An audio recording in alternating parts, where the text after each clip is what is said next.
Sorry, I don't love you. Afraid I've grown accustomed to. Cause with you something isn't wrong, something isn't wrong, something isn't right. I wish you could be happy. Hey everyone, welcome to Geekdom is back this week. MJ Rawls is back on too, and we are going to be talking all about Star Wars The Force Awakens. I actually wanted to do this podcast sooner than we are doing it right now, but it actually works out nicely since the next movie in the trilogy is coming out in December. So this is a kind of good start to get this going and maybe get some more Star Wars stuff up before that film comes out. I know we've covered Rebels, Clone Wars, Rogue One, but there's still so many Star Wars things to cover. I probably haven't even scraped the surface with my podcast, and I think this will definitely be a good conversation today. MJ, on that note, how are you doing today? I'm pretty good. I'm glad to be back on the podcast and talking some Star Wars. Yeah, so why don't we go ahead and just jump right into this? You know, I think with the casting, they did a really good job of finding another core group to focus the film around. And you have Daisy Ridley as Rey, you have John Boyega as Finn, and Oscar Isaac as Poe. So I think, you know, yes, it's kind of the same as in its two men and a woman like it was for the original trilogy and everything like that. But what do you think about these casting choices and how they've portrayed the characters based on those choices? Well, in terms of Force Awakens, you do still have the three core characters like you had in the original trilogy with like Luke, Han, and Leia. Yeah. It's a little different because with Rey, if you juxtapose Rey and you juxtapose Leia, Leia is strong. I mean, you know, she killed Jabba the Hutt, you know what I mean? But like, she's strong in a diplomatic way. She's often like the figurehead of, you know, Princess Leia, and you know, she gets into combat where Rey is, you know, at first the scavenger that you find on Jakku, right? And then she goes into her, you know, she's force sensitive, and then she kind of grows into her power and stuff like that, and then she kind of becomes, quote unquote, like our Luke in this new trilogy. Poe Dameron is kind of like the charismatic, you know, X-Wing fighter pilot, like almost like Han Solo. And then Finn is just kind of, well, he was a stormtrooper. Then he kind of wakes up, and then he kind of goes on his own path to try to, you know, do good and atone for what, you know, the First Order has done. So they're like a little, like, we still have the core, but we're getting there different than we did with, you know, Han, Luke, and Leia. Yeah, and I think with Rey and Poe, there's actually quite a bit of Luke and Han in both of them, because when we see Rey in the Millennium Falcon doing all these sorts of crazy things, because she knows how to fly, but she doesn't really know how to fly nearly as well as Han or Luke did in the original trilogy. And then we see her, you know, leave with Chewie at the end and everything. And her and Han sort of just had this connection where it's like, okay, she's sort of going to take not necessarily his mantle, but he's comfortable with her being in the Millennium Falcon, and Chewie likes her and that sort of thing.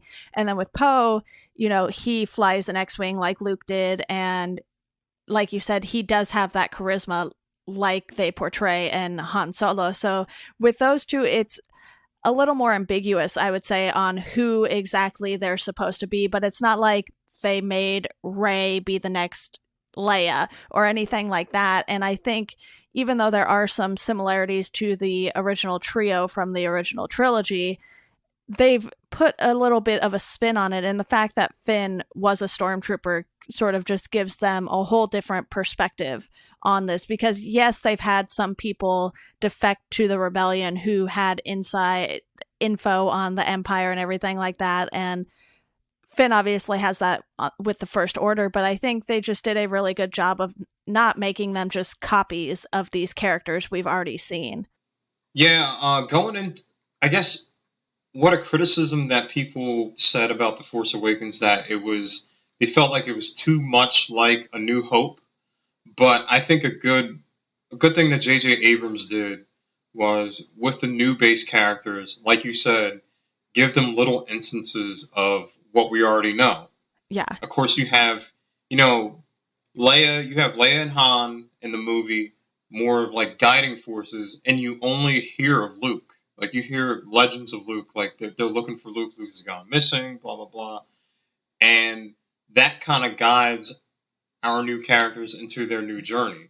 So it it feels familiar, but it also kind of feels like something new. Like, you're getting to know characters that you're going to know, down the road with these next two movies. Yeah, exactly. And while they're doing, these sort of side stories in between the trilogy movies and everything, I think this is still going to be their core group for at least this first new trilogy that they do. And the fact that, they just give you these characters right off the bat, they don't feel the need to sort of put in Han, Luke, and Leia at the beginning and then introduce these characters. We see a little bit of each of them, and they're not the only new cast members or anything like that. So you then have General Hux and Captain Phasma, and you have these new players, and especially Kylo Ren for the First Order. And I think they did a good job there too, but I think these three are still going to be the main focus along with Kylo Ren, and it'll be interesting to see if we see Captain Phasma again, first of all, because apparently she went down the garbage chute, and and who knows where General Hux ended up, or if he ended up being reprimanded, which with the First Order probably means, you'll end up dead somewhere. So it'll be interesting to see who all they bring back from this film specifically, other than the three, rebellion heroes, so to speak, and then Kylo Ren. But what do you think about the Empire becoming the First Order too, and having a sort of new cast there without really bringing back any of the former cast, other than whoever Snoke is, if he ends up being tied to the original trilogy or anything like that? Well, I think that the First Order is a lot more dangerous, and you kind of have to up the ante. Right. Because, in the first trilogy, you had the Emperor, and you saw how he Palpatine became Sidious, and then you had, Anakin Skywalker, who's supposed to, be the one that brings the balance to the Force and stuff like that, fall from grace and become a shell of himself. Him as Darth Vader, he's still powerful, but he's not what he could have been. Right. Kylo Ren is, from him, here's the thing, he's evil. Like, if you're gonna kill, spoiler alert, but I'm, assuming everybody's seen the movie. Yeah. If you're gonna kill your own dad, you know what I mean? There's evil about him, but there's also, the light that he's trying to fight to stay away from. So he's a complex character. I know a lot of people, make fun of him for being emo. Right. But if you remember, Anakin Skywalker was the king of emo. It seemed like he was conflicted at every single turn, from the Phantom Menace to, Revenge of the Sith. So they're kind of like in that way. General Hux, he's the commander, but they're also in a power struggle. Right. Like him and Kylo for Snoke. And of course, Snoke, we don't even know who he is. There's rumors and theories out there that he could be, Plagueis or Darth Maul, which I don't think he's Darth Maul, but right. Or he's coming from the Outer Rim, and we still don't really know who he is yet. What is he? How is he training Kylo? How is he training? Who trained him? So the First Order, with the weapon that they have and whatnot, there's still a lot of unknowns. And I feel like in the new movie, we'll really know what their destructive power is. Yeah, and that sort of leads me into the next thing I want to talk about, which is the balance they struck between the old characters and the new characters. And I think, like I said, with them starting with the new characters, that sort of set them off on the right foot, because we get to see each character sort of in their element. Poe's going to retrieve part of the map that will lead them to Luke, and he's there with his droid BB-8, which is, I don't want to say he's like the new R2-D2 because he's a totally different type of droid, but it's sort of that same feeling. And then Finn, we see him in that same opening scene. We just don't know it's him yet, but he refuses to kill any of the villagers. And then, after that scene has passed, we sort of go to Rey as a scavenger, and she's just fighting to survive and is still hoping her parents will come back, even though based on the flashback they show of her when her parents leave, I feel like it has to be at least like somewhere between 10 and 15 years when her parents left. So she's been waiting quite a while, and I think that just goes to show the character of all three before we even dive into, okay, here's Han, here's Leia, and they're all looking for Luke, and that sort of other story that we get along with this. Because while looking for Luke is a huge part of the story, it's not the only thing that happens in the movie, and I think that was a really good choice on their part. So what do you think of that balance they sort of struck between the new actors and actresses in this and the characters we're so used to seeing from that original trilogy? I mean, I thought they did a good job even before the movie, and kind of like downplaying any leaks and like just letting inklings of information, the trailer here, pictures there and stuff like that. Because I went into the movie and I had, I knew that Luke had went missing, but Luke doesn't turn up until the very end of the movie. Right. So like Luke is kind of like the new legend as like, an Obi-Wan or somebody like that. I liked it because, well, one, it makes me anticipate this one coming up. For a person who's seen the previous trilogies, I kind of wanted something new. I wanted something, the thing about the Star Wars is that a lot of families went. So it was kind of like them reliving this all over again. Like, hey, we got new families, but now I could bridge it to the old trilogy, and it's like this, and this piece goes here and whatnot. And I think they cast it perfectly.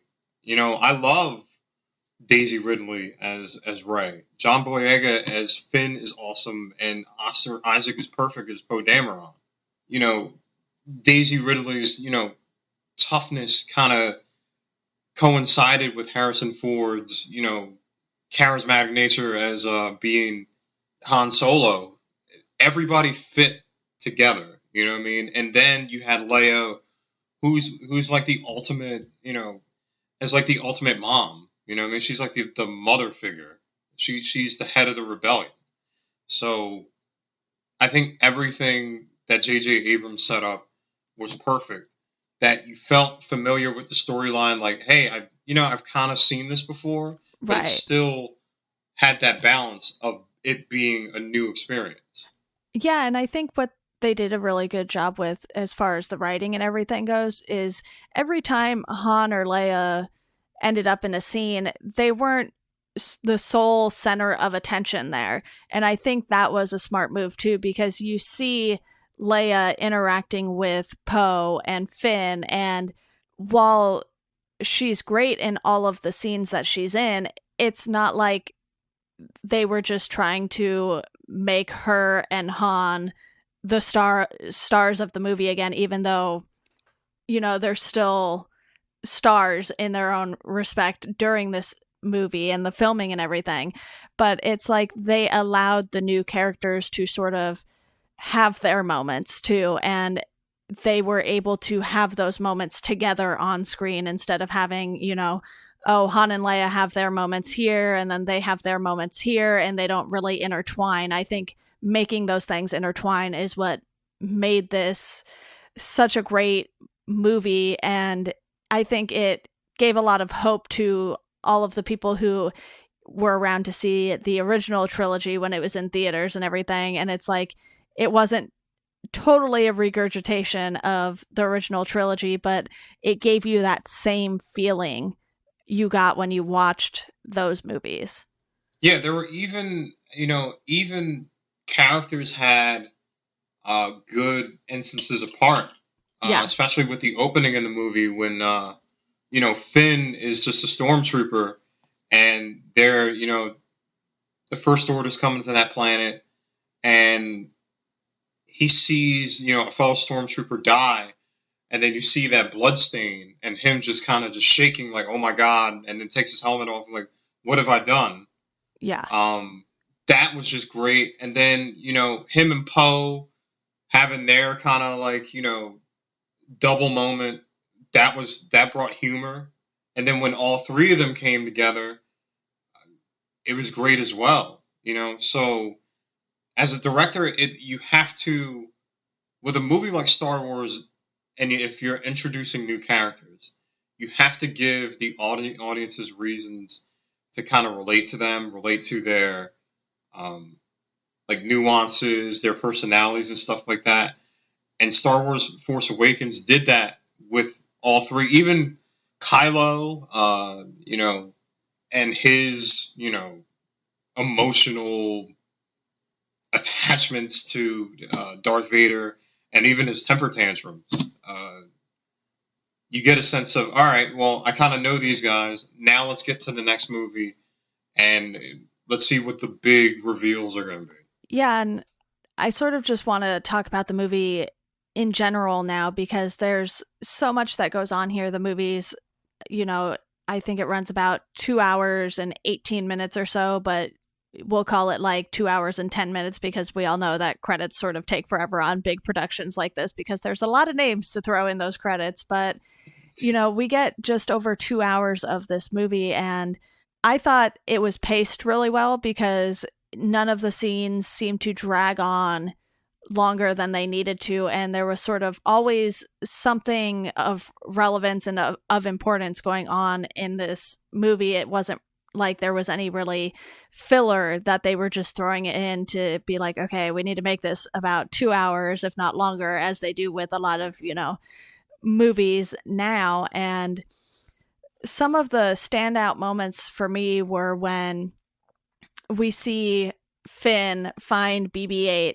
and Rey, and they run into a pair of stormtroopers, and they end up just sort of running through the town there, if you can even call it a town. I mean, Jakku's not the greatest place to be, and Finn grabs Rey's hand to sort of lead her away, and she's just like, why are you doing that? I don't need you to hold my hand to run away and that sort of thing. And it just shows how independent she is, but it sort of also brings this comedy aspect to the film and everything like that. And there's a lot of moments like that because, Harrison Ford brought those moments to the original trilogy, and that's sort of just something that was consistent with that feeling and everything. And you sort of get that same thing with Finn and, that scene. And then when they find the Millennium Falcon and she calls it garbage, basically, it's just like, for the fans, seeing that ship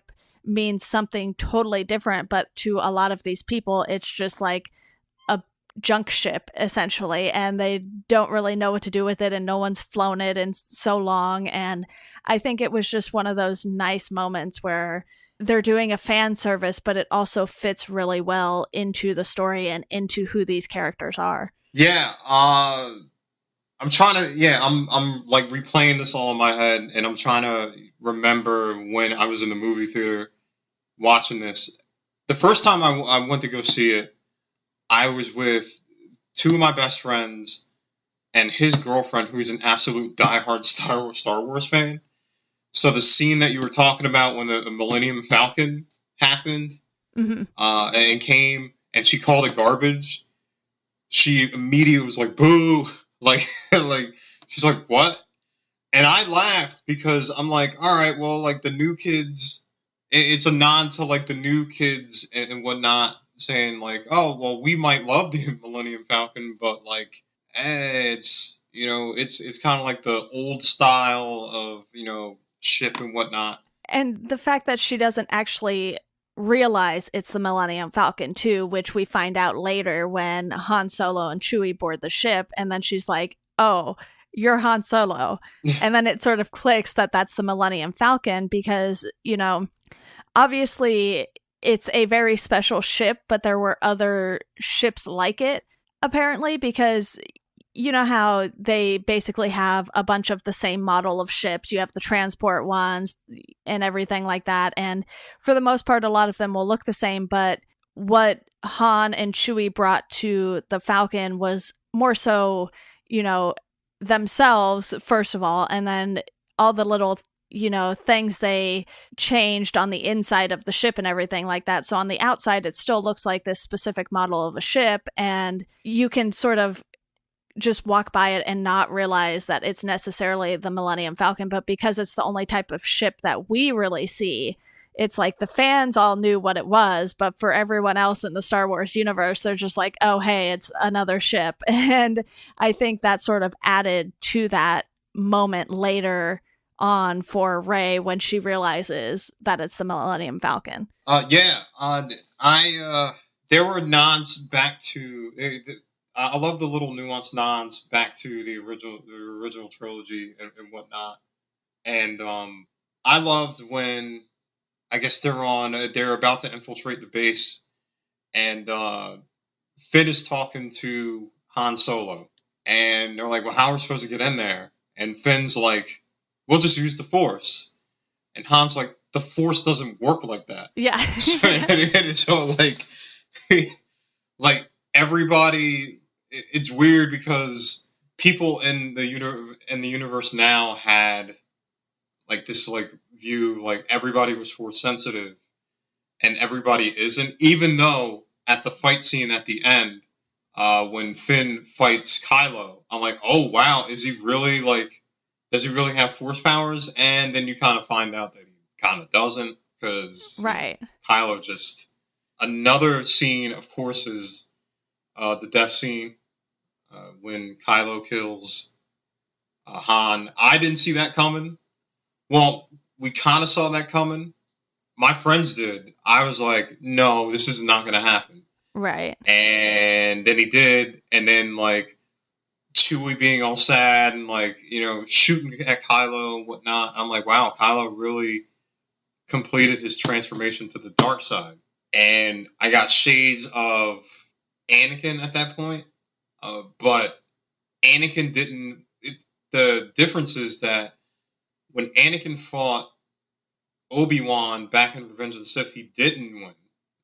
Obi-Wan, it was his arrogance that kind of got him almost killed and burnt to a crisp. Right. When Kylo fights, when Kylo fights Rey, it's like that she becomes into his power, but he wanted to be a teacher to her. So I'm like, does he want to turn her to the dark side? Does the good in him want to, have her as an apprentice? There's a lot of ways you can kind of build around that. I loved just kind of like the complex between Rey and Kylo, especially when they take Rey captive and then she realizes that she could use the Force to fight back when he was interrogating her.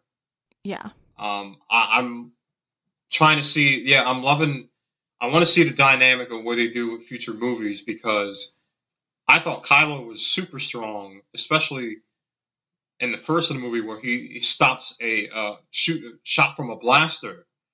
But you come to find out that, Rey is not only as strong, but maybe stronger without any training. So. Yeah, and I think the thing that's interesting with the two of them is Kylo doesn't really appear to have a whole lot of composure. You mentioned his temper tantrums, and we see him destroy things, on the base and on the ships that he's on, just because, something doesn't go his way. And we see that specifically when Rey uses the Jedi mind trick to get one of the stormtroopers to let her go and, leave the door open, leave her with a blaster and everything. And I think what they did well there is it wasn't like she got the hang of it and just, said it first try, the stormtrooper listened. She said it a few times.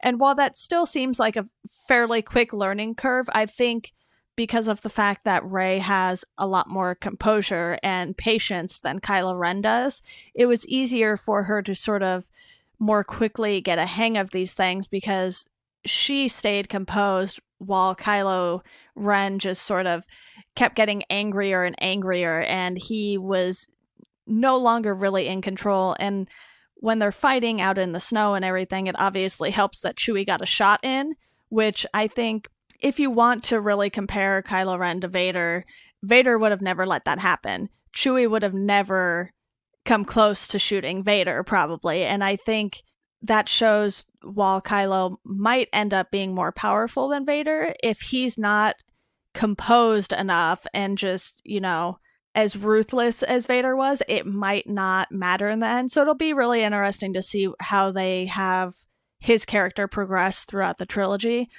But I do like how that light bulb sort of goes off with Rey, and she's like, okay, there are things that I can do. There are things that I've heard of, in stories and whatnot of what the Jedi could do. So let me see what I can get a hang of and try while my life sort of basically depends on it. And I think that was done pretty well for her character. Well, like the two, with them two, with the dark side of the Force, they really act on emotion. They act on anger, they act on fear, they act on desperation and whatnot like that. You saw that when Kylo was kind of like pounding the wound, because like the anger kind of it's kind of like the Hulk effect with Sith. Right. And I'm not even sure if you can even classify him as a Sith right now because we don't know who Snoke is, but so he idolized. One thing I wonder, and I've been trying to go through the canon and the legends and stuff like that. He idolizes Darth Vader, right?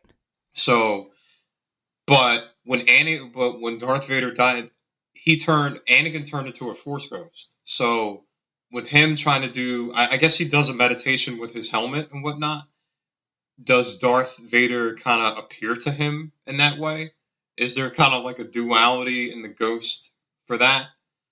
That would be kind of cool. With Rey, you do see kind of like the Jedi like being composed and not really acting out of emotion and just kind of letting it guide you. But the thing is, especially coming with the next movie and what we know from what Luke has said and whatnot, maybe there's a greater power out there other than what, Obi-Wan and Yoda has taught. And I don't know if they're going to go in the gray Jedi category, especially when, Luke says, the Jedi must end. But you do kind of see that with Rey, it's going to be different. It's not going to be your, typical, Jedi ways. This is going to be way different. She's going to need it, especially because I think Snoke is way more. He might be way more powerful than Sidious. Well, I hope. So we'll see. Yeah, and another thing with Rey is they didn't just imply that she had the Force within her or anything right from the start of the movie. They gave us these little bits of it throughout, and it sort of culminated in that fight with Kylo Ren. And when they get to the cantina and, they've had their conversation with Maz Kanata and everything like that, who is a great addition too, because, when you think of the original trilogy and sort of the Star Wars universe in general, it's very likely that some sort of cantina is involved. And I think this one, sort of being so secluded, it was a nice touch. And there you have the lightsaber basically calling to Rey, and you get this crazy vision out of it. And this is all before, she even knows that it was Luke's lightsaber, which she finds out. And it's just one of those moments where you're like, okay, they want to go to this place with this character, but they're not giving it to us all at once. They're sort of just building up to this moment. And I think they did a really good job with that build up, because if they had just been like, hey, here's this person and they can use the Force, I don't think it would have been quite as exciting of a journey for the character. Oh yeah, in those instances, you also hear Obi-Wan Kenobi's voice in the background. Right. So, like, there's this curiosity, what lineage Rey comes from, because you don't really know who her parents were that left her on Jakku. Right. Is she a Kenobi? Is she a Skywalker? We don't know yet. All we know is, she's about to train with Luke. So, yeah, I love how, it raises it. The movie raised more questions and didn't get annoying. Like, you saw the movie and I know some people, read the comics that happened before, read the books like we have, like we read the books that came after or in between this and The Last Jedi. It inspired you to try to dig up as much information as you can. Yeah, and Lucasfilm does a great job with that, because basically they have this entire group of people overseeing every aspect of the Star Wars stuff, and Kathleen Kennedy is at the helm for all of the movies and everything. So there's going to be this continuity and everything, and this story that all of these different types of media are going to follow, whether it's the comics, the books, the movies, the TV shows, everything fits together. And I know some people aren't huge fans of that, because then they feel like, if they're not big on reading, they're going to be missing out on a lot of stuff. And I understand, where they're coming from with that. But for people like you and I, who sort of enjoy all of these different types of media and everything, it's just a lot more for us to have to dig into and everything like that. But if you're someone who just watches the movies, I think you still get pretty much the whole story. It's just all of these other things are going in depth on, specific stories that might not have to do with, this new trilogy specifically. And you have Star Wars Rebels that sort of, it answers some questions that have come up after the Clone Wars animated series and everything like that. So the fact that they even managed to keep everything straight between all of these different forms of media and everything is amazing to me. But I think, if you just watch the movies and you don't pay attention to much else, you'll still get a really good story out of it. Oh yeah, and especially with the Star Wars universe, there's so many great stories, and it's not just in the movies. Like, you've talked about Rebels, you've talked about some of the books. If anything, The Force Awakens kind of renewed this, not only in the cinematic universe, but it renewed the sense of, okay, like, let me get back into the folklore again. I don't think that ever died, but I think it became, because this movie was so good, it hit a fever pitch again. Yeah, definitely. And for me, I had seen, all 6 of the Star Wars movies and everything like that. And then I went back and rewatched the original trilogy before this came out. But I think this movie is the one that really made me want to start digging into the books, the comics, and everything a whole lot more.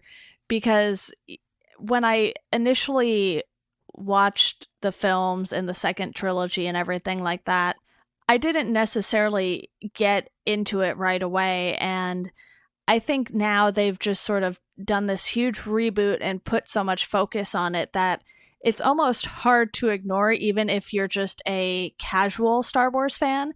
So for me, it's been really fun getting to dig into all of these things and just try and piece together as much as I can with the books and the TV shows and everything like that. But what they also do really well is they just keep adding more and more depth to these stories, and you can get lost in these side characters that, you know, have 5-minute parts in the movies. Like Snap Wexley is in The Force Awakens, and if you go read, I believe it's Chuck Wendig's Aftermath trilogy, you know, he's there and everything like that, and you can just sort of go so much more in depth on these characters that aren't the focus of the films.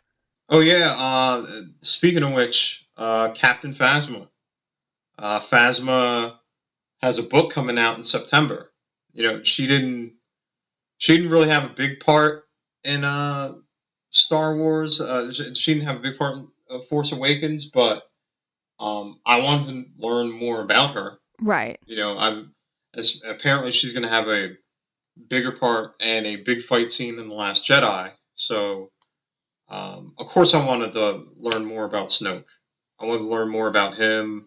I also wanted to learn more about Hux and his kind of power struggle with Kylo Ren, trying to one-up each other to get better in Snoke's eyes. So, I definitely wanted to learn more about the First Order, because it felt like we got Kylo a lot, but we don't know too much about the evil yet. We don't know, you know, if they're typical, you know, Sith apprentice.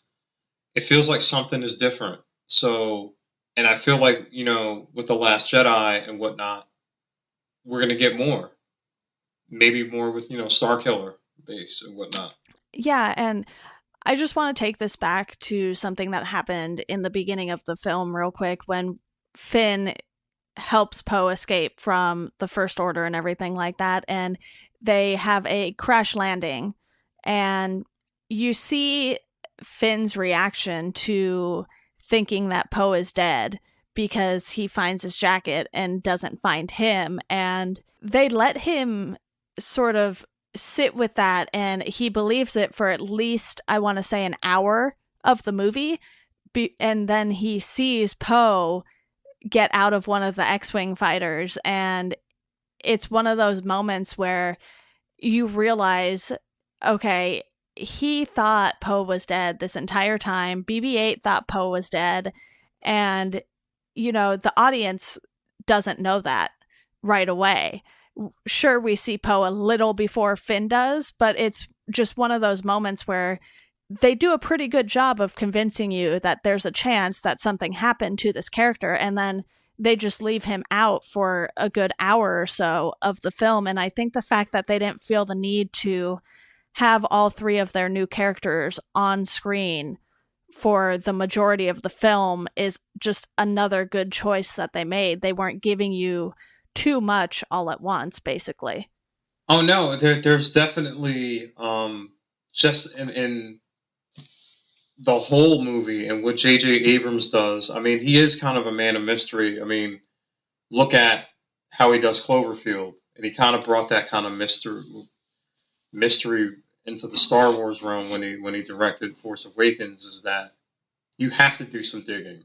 The movie will give you some base stuff about the characters and stuff like that, but if you want to, you have to look at the canon. You have to kind of like seek out or wait for the next movie to learn more about these characters. Like, you sit with them enough to kind of, you know, learn about more of their personalities and maybe some of their, you know, intentions and whatnot, but it's not really all clear.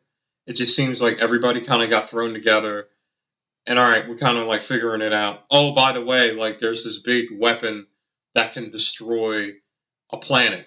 So, you know, Force Awakens is more about, to me, like, everybody, including the audience, kind of like getting reacquainted with Star Wars again. Right.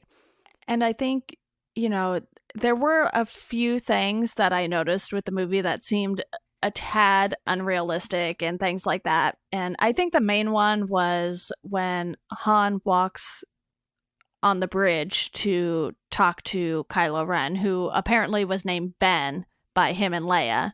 And there's just no railings on this bridge that basically goes over a big hole of nothingness. And it was just one of those things where I was sitting there watching it. I was like, why do the railings stop like 6 feet into the bridge and, something like that? But I think, it's one of those things where it's forgivable, because if you just saw Han lying there, I don't think it would have had quite the same effect as it did with him falling off of the bridge.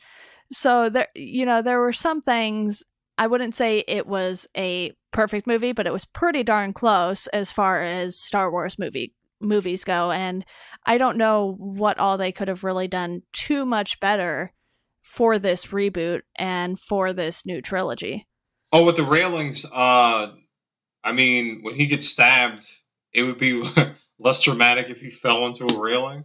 Yeah. Other than and then be like, oh, Han could get saved. It's just very impractical, because it seems like anyone could just fall off if they slip or something like that. Oh yeah, I guess Kylo and Han at his old age have very good balance, but I guess with that is if he got stabbed and fell, then it would give them time when he gets shot. Finn, Chewie, and Rey to come and try to save Han, even though I don't think you could kind of survive from a lightsaber stabbing right through. It looked like it went right through the gut, so I don't think that they would even reach him in time. But right. Yeah, I didn't even notice that. I didn't even. Now I'm kind of. I want to go back to that scene, because I'm like, wow, why would you walk into a big? I think it was a factory. They went into a factory or something it looked like a factory and whatnot. Why would you walk there and have a heart-to-heart conversation right there? But yeah. Yeah, and it was just something I noticed even more on a rewatch, which I did earlier today before we recorded this. And it's the railing starts and then it slopes after probably 6 to 10 feet or something. And then the rails just stop. So it's okay, why is that even a thing? Why bother with the railing to walk onto the bridge in the first place for, just several feet? And like I said, that's obviously something that is pretty forgivable in the bigger scheme of things, and a railing would not have worked nearly as well for that specific scene. And I think that the way they shot a lot of these scenes too, it's they had them framed just right. And you see Kylo put out the lightsaber and Han grabs onto it, and then he sort of just turns it on right into Han. And I know there was a lot of talk specifically about his lightsaber too when the trailer first came out and everything, because it has that little crossbar on it that I don't think any other lightsaber has ever had. So was that something that either excited you or that you focused on when you first noticed that? I did some digging, and apparently that's an old style lightsaber. Okay. I forget when, but back I think I want to say, because that actually brought up questions about Snoke and where he was and what, but it did, man, I'm trying to remember. But it did come up real quick, because that crossguard, that style of lightsaber was used before. I think, yeah, they mentioned it with the Lights of Ren, but it was an ancient design back in thousands of years of the Great Scourge of Malachor. So it's back. That's back in Malachor when the Jedi attacked the Sith Temple and whatnot. So it goes back a long, long time. So Snoke if he got the lightsaber from Snoke has to be thousands and thousands of years old, because that's before like the Galactic Civil War. Okay. Yeah, I actually hadn't done any digging into that specifically, but I do want to note that even on a rewatch, because I hadn't watched this again since I watched it in theaters, I want to say opening weekend. So I had plenty of time to let this movie sit, and it was still just as good on a second watch. And even though I knew Han was going to die in it, it was still one of those moments where it was like just as painful as the first time you see it happen, because you know what that moment means to him. And then when you see Leia after it happens, you know, they cut to her back at the base and everything, and you just see the pain on her face too, because she knows. And then even after that, when Rey and Chewie and Finn come back without him, she sort of just has this silent moment with Rey where both of them know nothing needs to be said. And it's just one of those moments that they handled so well. Yeah, I think the things with Leia and the scenes with Leia worked a lot, because you got to figure that was years before she saw Han. Like, Han had left and whatnot, and what Kylo did, I guess when he went rogue, kind of tore them apart a little bit. She lost Han for a little bit. Well, not for a little bit, for a long time. And then Luke, her brother, is gone, and it's been gone for a long, long time. And she's the head of the rebels. So a lot is weighing on her mind. But, you know, she's still like that comforting figure. She's like the mother. She's kind of like the mother that Rey never had, kind of. So it's going to be interesting to see, especially when, unfortunately, you know, Carrie Fisher passing before, you know, they filmed 9, what figure Leia is going to be, or General Leia is going to be in 8. You know, is she's going to be the same thing? Is she going to see Luke? Those are kind of the questions that I have going from The Force Awakens into now. Yeah, and I do want to talk about some predictions for episode 8 and everything, but first I actually want to talk a bit about the droids, because not only do we get a new droid who's clearly going to have a fairly decent sized role in BB-8, but we get C-3PO and R2-D2 back by the end of the movie. And, you know, I know for a lot of people, C-3PO has sort of been the annoying droid, so to speak. And I think they just handled him so well again in this, because you see that moment when Leia gets off the ship and sees Han, and they're having this moment, and C-3PO just puts himself right in the middle of them to say hi and ask Han if he remembers him, basically. And it was one of those typical C-3PO moments, but then you get glimpses of BB-8 trying to interact with R2-D2, who has been in low power mode since Luke left. And even though these are droids and machines, they still find ways to give them a lot of personality, even though we can only really understand what C-3PO is saying, because he's the only one that actually, you know, speaks English. Yeah, I love, like, they brought back the old droids, and of course you have BB-8, who I'm sure sold a lot of toys to the kids and whatnot. And plus he's small, so he's kind of like the new kid. And then you got, like, and I'm sure, you know, them introducing a new droid and whatnot, it brings life into that realm, instead of it just being kind of like R2-D2, because R2-D2 was also, yeah, like you said, out of commission, whatnot, so you didn't really see him. So he was kind of like the machine Luke. Like, he was gone for most of the movie. So just to kind of give us time to introduce us to a new character, And I'm pretty sure that we're going to need all three when we go into the next movie.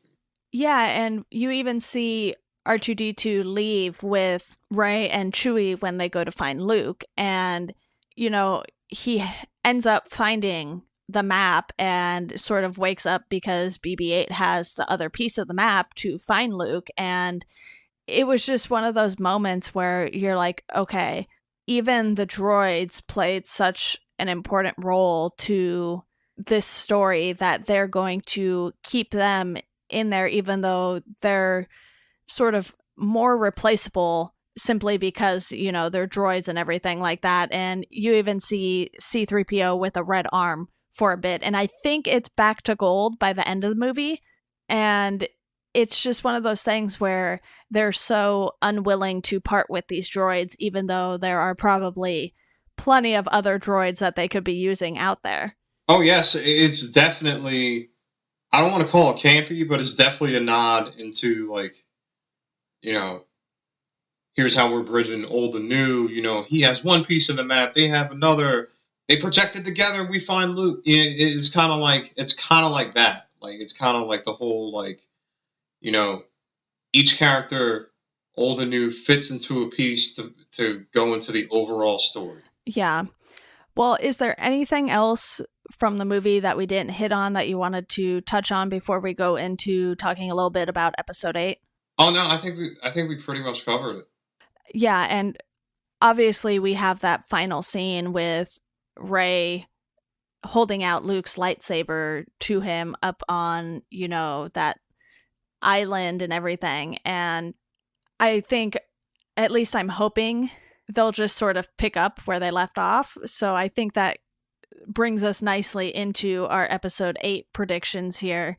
Why don't you go ahead and give me some of your thoughts or even conspiracy theories on what might happen in episode 8? I think, especially with, I'm not trying to break down fonts and whatnot, but the overall font is red. So I think that The Last Jedi is definitely going to be darker. It's definitely going to be Our Empire Strikes Back. I'm not going to go as far as think that I think Luke has found a better way, but I'm not really sold. I'm not really sure if he is going to be a gray Jedi, but I'm going to kind of make that prediction.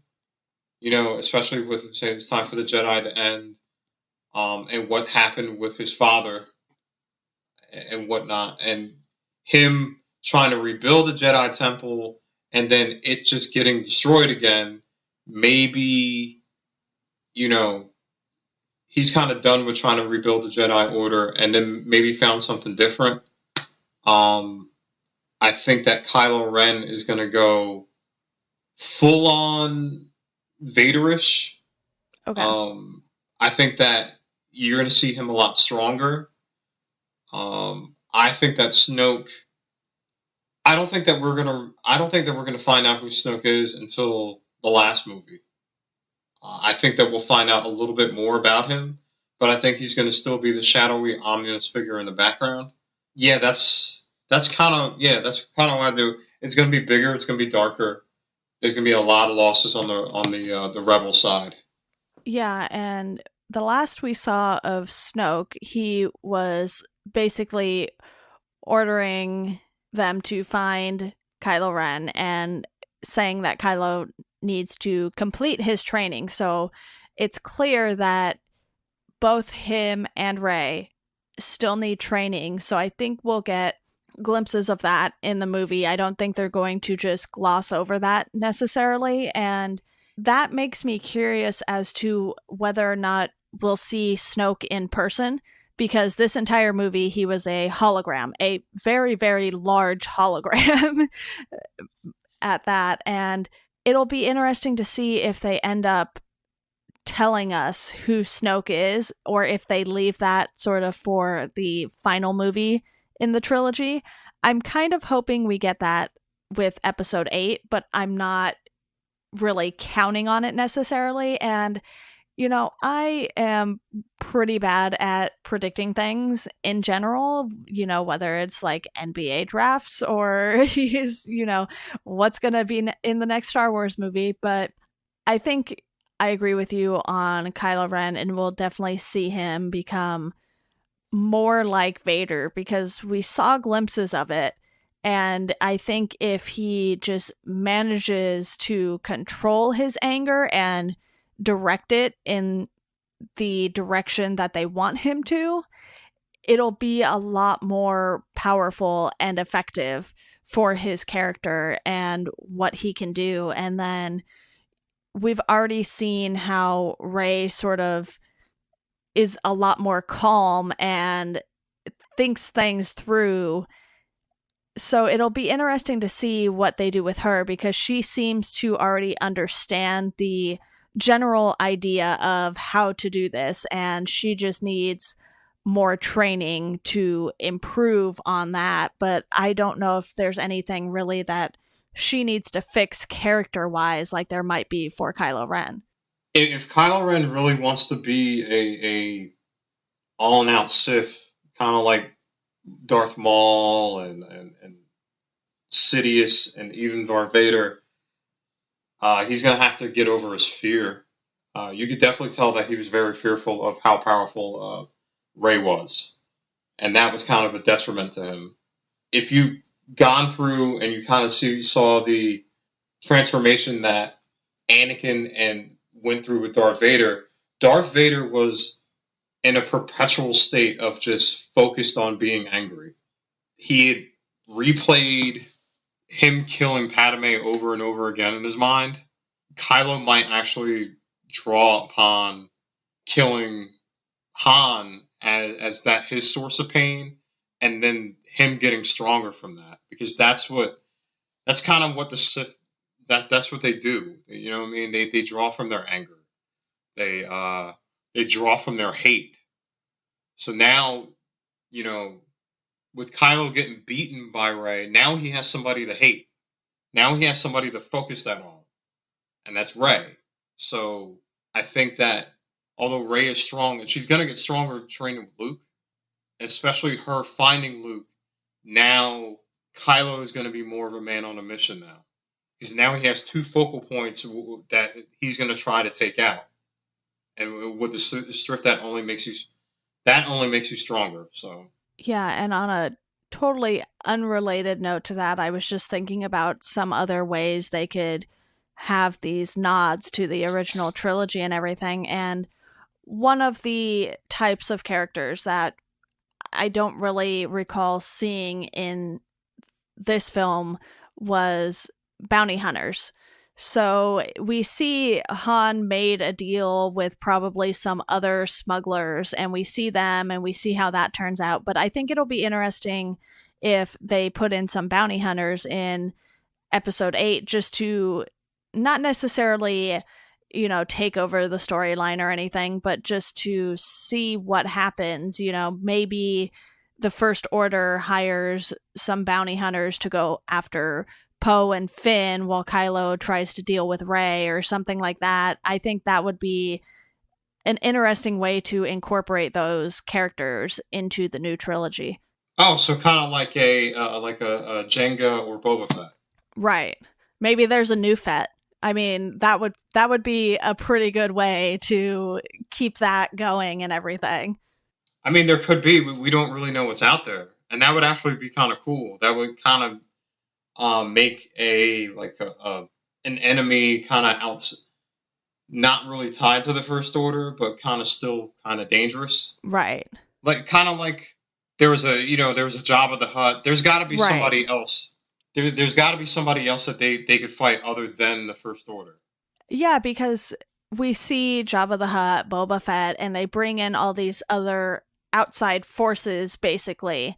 So I think because we didn't see that too much in this first movie of the trilogy, it's definitely something that could be introduced more in episode 8. And we did get the cantina scene and all that, but no one really stood out in that scene other than Maz Kanata for me. And you have, the droid that says, alert the resistance, and then the woman who goes and says, alert the First Order, their droid is here, and everything like that.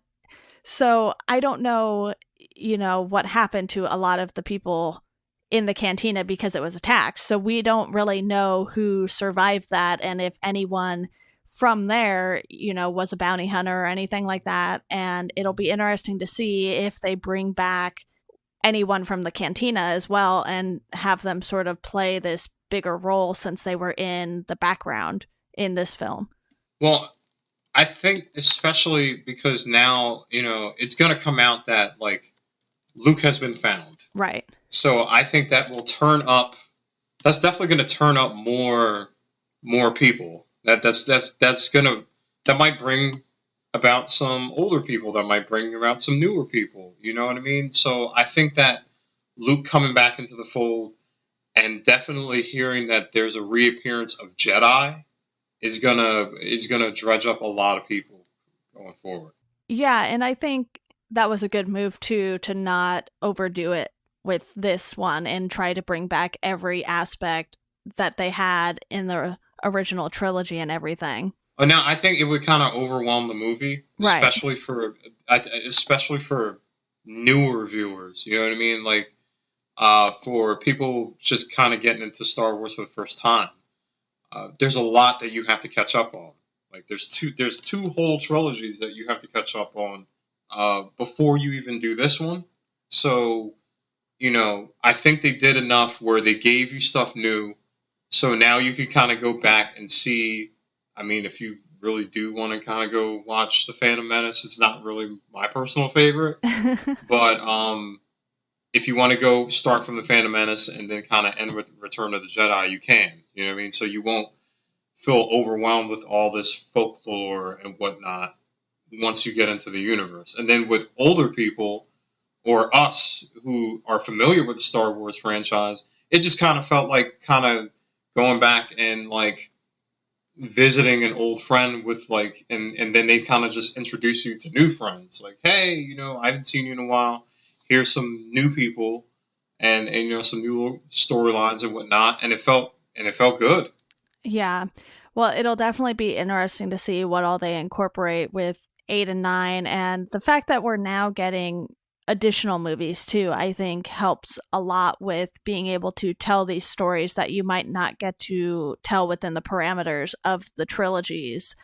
So I'm definitely looking forward to this. I think the Thursday night showings fall on my birthday. So, if anyone would like to take me to see that, excellent birthday gift if you ask me. But it'll definitely be a different experience to seeing episode 8 because of the fact that Carrie Fisher passed between the movies and everything like that. So I think this one might still be just as emotional for people as the first one was with the Force Awakens and them bringing it back and everything. Is there anything we missed that you want to touch on? Just kind of touching on the Carrie Fisher thing, that was really sad. Right. It's definitely going to bring The Last Jedi some sentimental value. I'm glad that they're not, using, deleted scenes to bring her back, especially if they're not finished, and then Carrie Fisher can't bring her own form of mastery into, episode 9. I guess what they're doing now and what Rian Johnson is doing is a good send-off for not only for her, but for Leia. Right. Leia is, everybody kind of talks about, Wonder Woman and how great it is, but Leia was also, one of those strong females. It was a comic book universe with a strong female character at the present. So I know how much Leia means to people, and I think this movie is actually going to be a very good depiction of that character as a whole. Yeah. Well, that basically wraps it up for The Force Awakens, and obviously we will probably have you back on to cover The Last Jedi when that is out, because I definitely want to cover a lot more of the Star Wars stuff than I have. I feel like when I started the podcast, it felt like I had done quite a few Star Wars things in pretty close succession there, but I've kind of only sprinkled it in here and there now. So I think, with the movie coming out and everything, we might be seeing some more Star Wars content here. So that's great news for all the Star Wars fans. I apologize to any of you who aren't Star Wars fans, but I'm apologizing to those of you who probably aren't listening if you're not Star Wars fans.